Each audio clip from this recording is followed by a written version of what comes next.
Ya, udah sarapan belum? Sudah. Sudah. Hari ini siapa yang tidak hadir anak-anak? Hadir semua. Oke.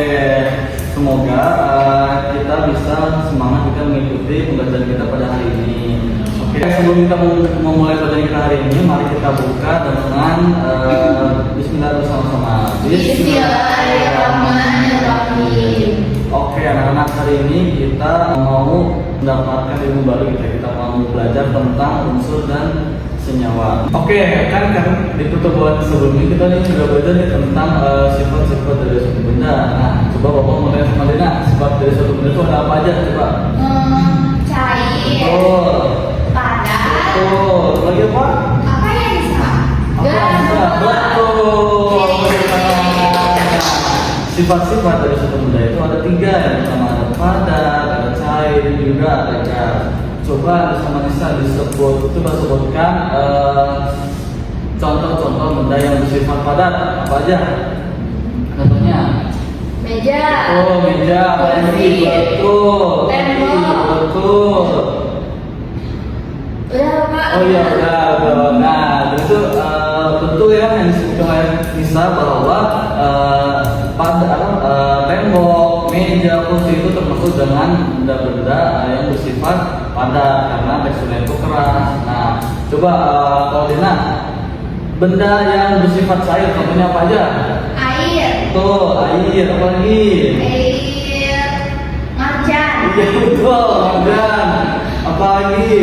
Udah Pak. Oh udah, oke betul. Jadi contohnya air dan juga marjan itu masuk ke dalam benda-benda yang bersifat cair karena dia sifatnya itu bisa mengalir dan menyesuaikan sesuai dengan bentuk wadahnya seperti itu. Nah, kalau gas contohnya itu seperti oksigen yang biasa kita hirup gitu ya. Nah, terus kalau anak-anak pernah lihat itu ada jajanan yang yaitu ada asapnya itu. Oh iya. Iya itu. Iya betul, cikibul. Nah itu kan itu cikian. Nah itu dikasih sama dituang gas. Nah nama gasnya itu hidrogen. Nah makanya dia ada bentuk asapnya itu. Nah itu disebut dengan yang bersifat gas, seperti hidrogen seperti itu. Nah oke.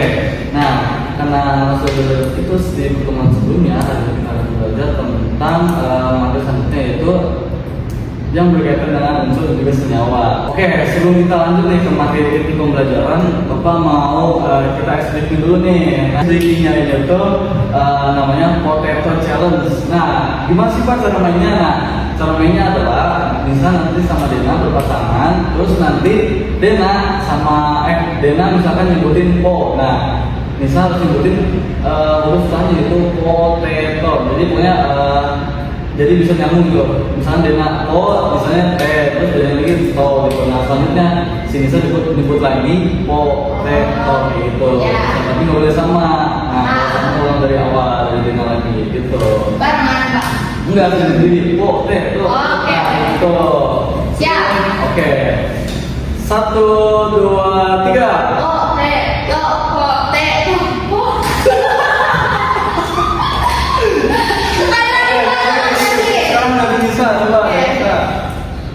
Aku dulu. Ya,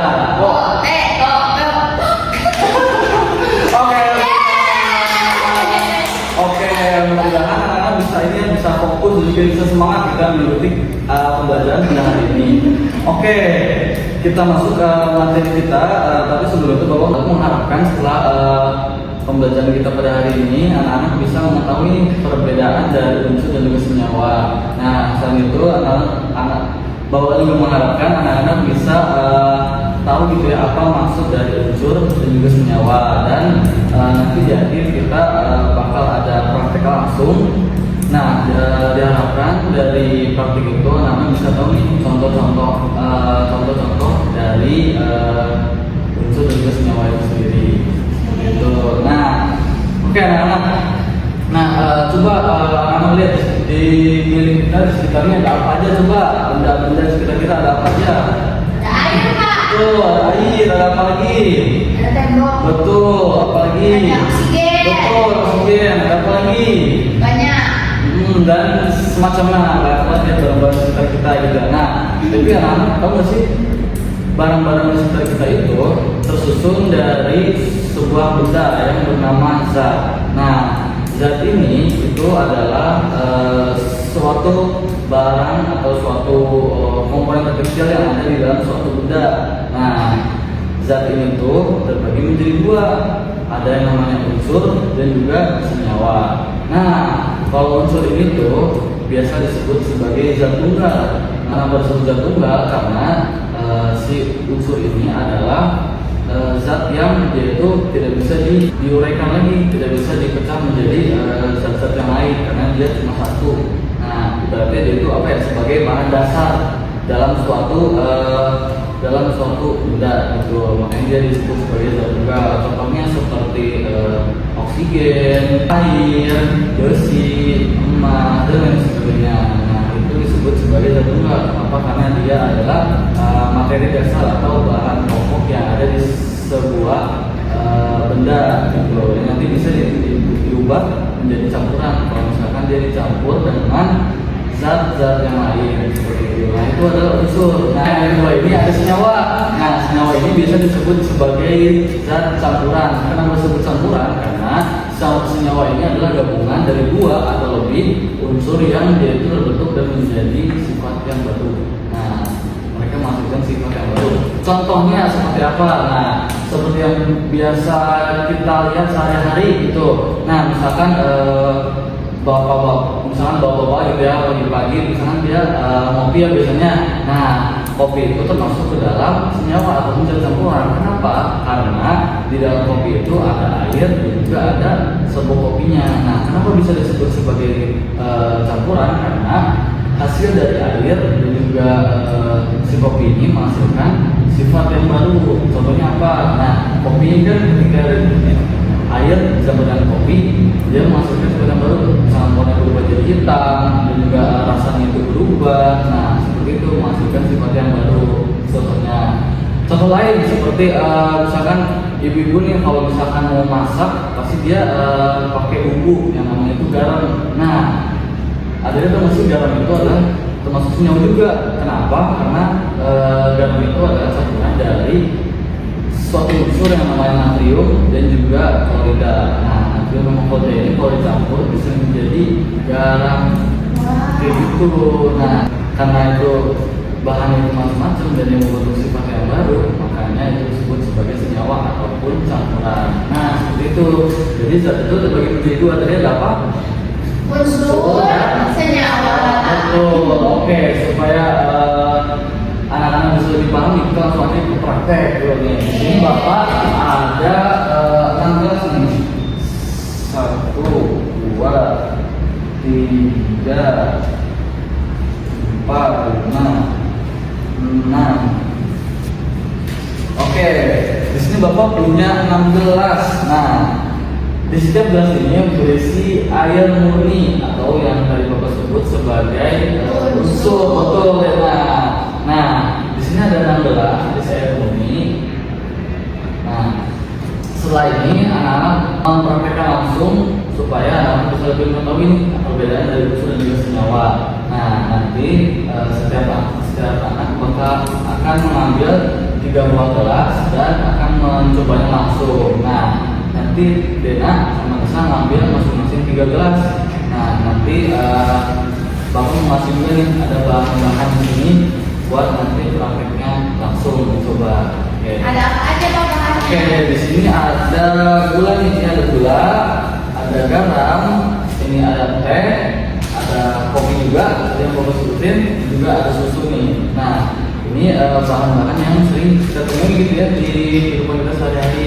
Nah, jadi supaya anak itu lebih paham gitu, lebih ngerti karena barang-barang itu sering kita lihat di lingkungan kita di sekitar gitu ya. Baik Pak. Oke, nah sekarang coba Dena ambil 3 gelas satu depan boleh? 3. Oke, boleh Dena ambil depan, ambil 3 gelas satu depan. Sama ini kita ambil garam, gula, sama teh. Baik Pak. Ya. Nah Dena, udah bisa boleh ambil depan, ambil 3 gelas ini ya. Oke nih, 1, 2 lagi bahan buat ini masukin ke airnya ya. Baik Pak. setelah menemukan prakteknya langsung, nah, nanti Bapak mau ngasih ini ada tabel pengamatan di sini. Nanti setelah anak-anak mencoba, tuliskan apa yang anak-anak sudah amati di praktek ini ya. Ini misalkan air dicampur sama gula jadi apa, terus dia termasuk unsur atau campuran seperti itu. Kalau dikasih labelan juga di gelasnya ya. Jadi misalkan ini air gula, ini air modern seperti itu. Oke, ini jadinya ada tabelnya. Nanti setelah diamati tolong tulis di sini ya hasilnya. Baik, Pak. Ya, ini sama Nisa. Nah, nanti kalau sudah dicampur di gelasnya, tolong dilabelin setiap gelasnya ya. Nanti misalkan yang punya apa, air sama gula, air sama berenang. Baik. Baik, Pak.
Oke, sudah habis nih anak-anak. Gimana tadi? Sudah dicampurkan belum airnya sama bahannya? Sudah diberi label belum gelasnya? Sudah ditulis belum di tabel pengamatan? Oke, karena sudah diamati dan ditulis di tabel pengamatan. Oke, sekarang Bapak mau nanti masing-masing mengambilkan hasil tabel dan juga hasil pengamatannya ke depan kelas. Nah, itu dimulai dari Dena dulu nih. Coba kita maju ke depan dan sampai ini ke teman-temannya apa yang sudah Dena amati tadi selama praktek. Baik, Pak. Oke. Teman, di sini tadi aku melakukan pengamatan, yaitu ini ya. Yang pertama ada air garam. Nah, air garam ini itu bahan penyusunnya tadi ada air murni, lalu ada ditambahkan garam. Nah, pengamatannya setelah diaduk itu warnanya itu tetap bening, tapi rasanya itu berubah menjadi asin. Nah, ini itu termasuk jenis zat campuran karena ada tambahan rasa. Selanjutnya ada air gula. Bahan penyusunnya itu tadi air murni ditambahkan dengan gula. Lalu pengamatannya itu warnanya sedikit berubah menjadi lebih kuning dan rasanya juga berubah menjadi manis. Jenisnya itu campuran karena ada perubahan warna dan juga rasa. Terakhir ada teh. Di sini bahan penyusunnya ada air dan juga teh. Lalu pengamatannya berubah menjadi warna coklat muda dan beraroma teh, juga rasanya juga berubah. Ini termasuk campuran karena mengandung zat larutan dari daun teh. Sekian, terima kasih. Boleh tepuk tangan. Oke, terima kasih Dena. Selanjutnya Nisa boleh maju ke depan dan sampaikan nih ketemunya apa yang sudah diamati dari praktek yang tadi. Baik, teman-teman, di sini tadi yang pertama itu mengamati air murni. Di mana air murni itu bahan penyusunnya ada air saja. Untuk pengamatannya bening gitu ya, tidak ada rasa. Jenis zatnya itu zat tunggal karena tidak berubah dan juga tetap air. Yang kedua itu ada kopi. Nah, di sini itu bahan penyusunnya itu ada air dan juga ada bubuk kopi. Jenis pengamatannya itu berubah warna menjadi coklat tua dan juga beraroma kopi. Jenis zatnya itu campuran karena dapat berubah warna dan juga beraroma kopi. Jenis zatnya karena Ini itu zat padat larut sebagian dalam air. Nih teman-teman. Yang selanjutnya itu ada susu. Di susu itu bahan penyusunnya itu ada gula, ada susu dan juga bahan tambahan. Jenis pengamatannya itu menjadi putih, kental dan juga manis. Ini termasuk zat campuran karena gabungan dari beberapa jenis zat. Ya, terima kasih. Boleh, terima kasih. Oke, jadi anak-anak sudah praktek langsung nih, jadi anak-anak sudah tahu nih mana yang termasuk unsur dan juga mana yang termasuk campuran. Nah, jadi karena tadi sudah melakukan praktek langsung, boleh nanti barang-barang ini kembali lagi ya ke depan, boleh kembali lagi kepada Bapak. Boleh ya.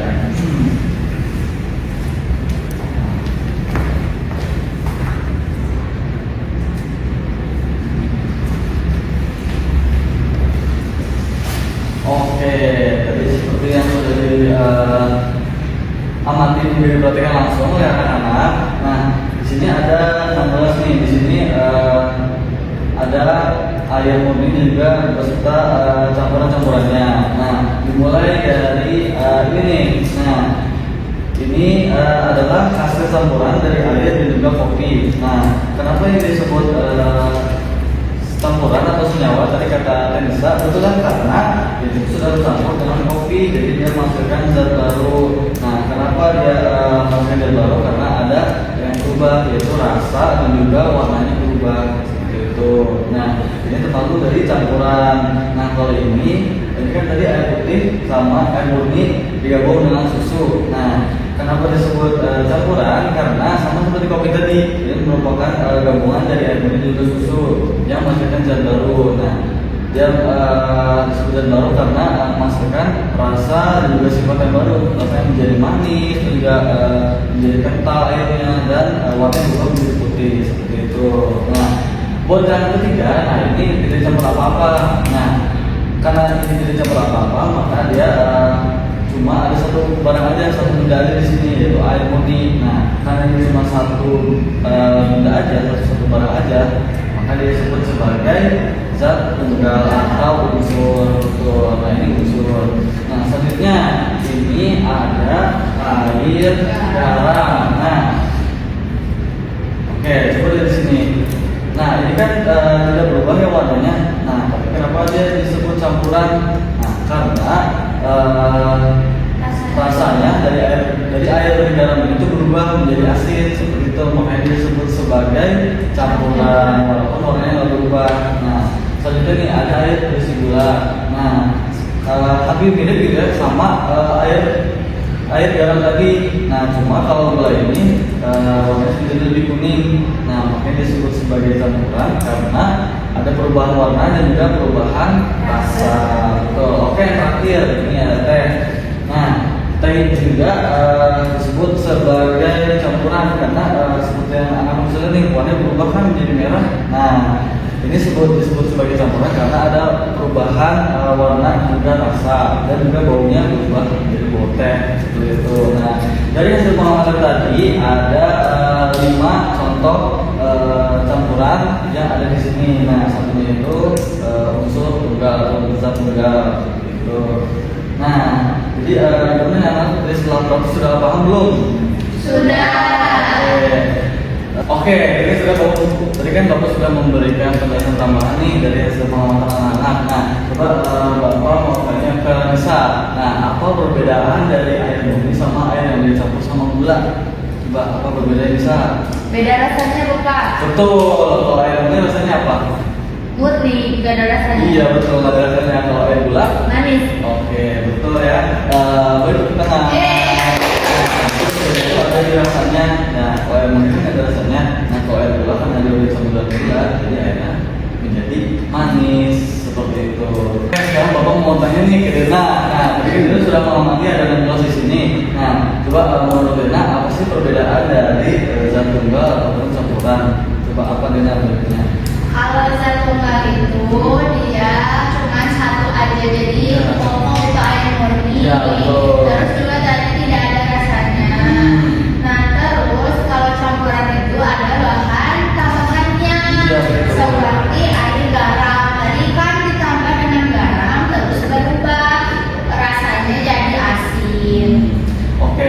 semangat. Nah, jadi berarti anak-anak sudah paham ya apa perbedaan dari unsur, dari senyawa, dan apa aja sih contoh-contohnya yang biasa kita lihat sehari-hari. Ya kan kita sudah belajar perbedaan dari unsur dan juga senyawa dan apa aja sih contoh-contohnya. Nah, Bapak harap setelah ini anak-anak bisa mungkin cari tahu lagi gitu di rumah, bisa coba-coba sendiri misalkan dapur-dapurnya air sama apa gitu biar lebih menguatkan pemahaman anak-anak nanti di rumah seperti itu. Oke, mungkin pembelajaran kita cukupkan sampai di sini saja. Nanti pertemuan berikutnya kita akan menampilkan bagaimana teknik ataupun cara memisahkan campuran. Nah, jadi kan ada nih air sama teh, air sama gula. Nah, di pekan berikutnya kita akan belajar bagaimana cara memisahin dari air sama teh tadi, air sama gula tadi, kayak gitu. Oke. Mungkin Bapak cukupkan sampai di sini. Kurang lebihnya Bapak minta maaf. Mudah-mudahan apa yang sudah kita pelajari hari ini menjadi ilmu yang bermanfaat bagi kita semua nanti. Amin. Oke. Mungkin boleh ditutup sama Dena, boleh baca doa, Dena.